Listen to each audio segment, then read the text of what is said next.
ուզում եմ կետ առ կետ անցնենք, որ բոլորը տեսնենք, թե որտեղ մի բան են չի։ Ի սկզբանե բարձր ղեկավարության, մասնակցողի տնօրենների, գլխավոր տնօրեն եւ տեղակալների կարգավճարները վերջիններիս կամովին հրաժարվելու արդյունքում մի քանի տասնյակ միլիոն դրամի գնահատություններ ձևավորվեցին։ Առաջինը պատում են նրա մասին, որ հեծում աշխատավարձերը ցածր են ու իրենք ստանալով Սամվել Կարապետյանի կողմից աշխատավարձ,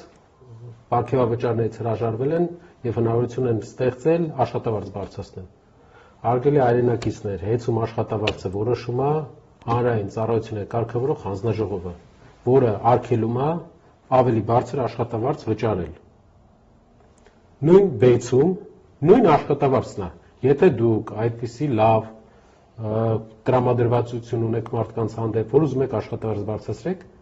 բեցում ինչու աշխատավարձը նույն չափ, ինչքան հեծում, որտեվ նույն հանրային ծառայությունների կարգավորող հանձնաժողովն է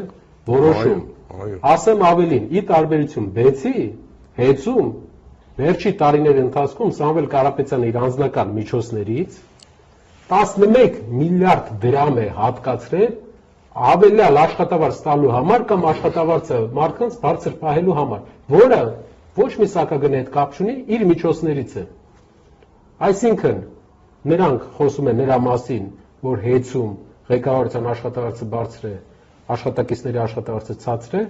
ուզում եմ ձեզ տեղակ պահել, որպեսզի հակադրություն ստեղծեն, ինչպես միշտ իրանք ղեկավարություն եւ անձնակազմ հակադրություն են ուզում ստեղծեն, ուզում եմ ձեզ տեղակ պահել, որ իրենք թող բեցով զբաղվեն, բեցում էլ նույն վիճակն է, բեցը պետական է, իրենցն է, բայց բեցում ինչու չեք փոխում, հեծում եք փոխում։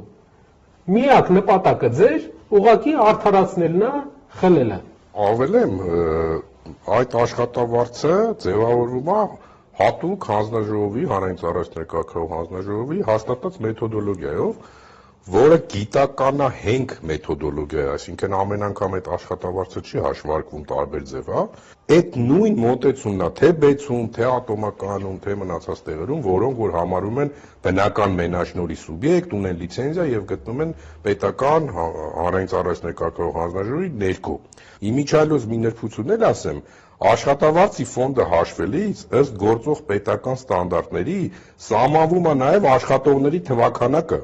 Այսինքն ոչ միայն մենք ենք որոշում քանի հոգի աշխատի, հենց այդ կարգավորման տիրույթում մենք սահմանափակ ենք թե աշխատավարձի տարեկան ֆոնդով, թե աշխատողների քանակով։ Բայց չնայած դրան, Սամվել Կարապետյանը 28 միլիոն դոլար իր գրպանից վճարել է 11 միլիարդ, որ աշխատավարձերը հնարավորինս բարձր պահի կամ ավել մարդ պահի աշխատանքի, բարձ ասենք, հասարակ քաղաքացին դրա համար չի վճարում։ Հասարակ քաղաքացին հավելյալ աշխատավարձերի համար չի վճարում, վճարում ենք մենք, վճարում է Սամվել Կարապետյանը իր միջոցների։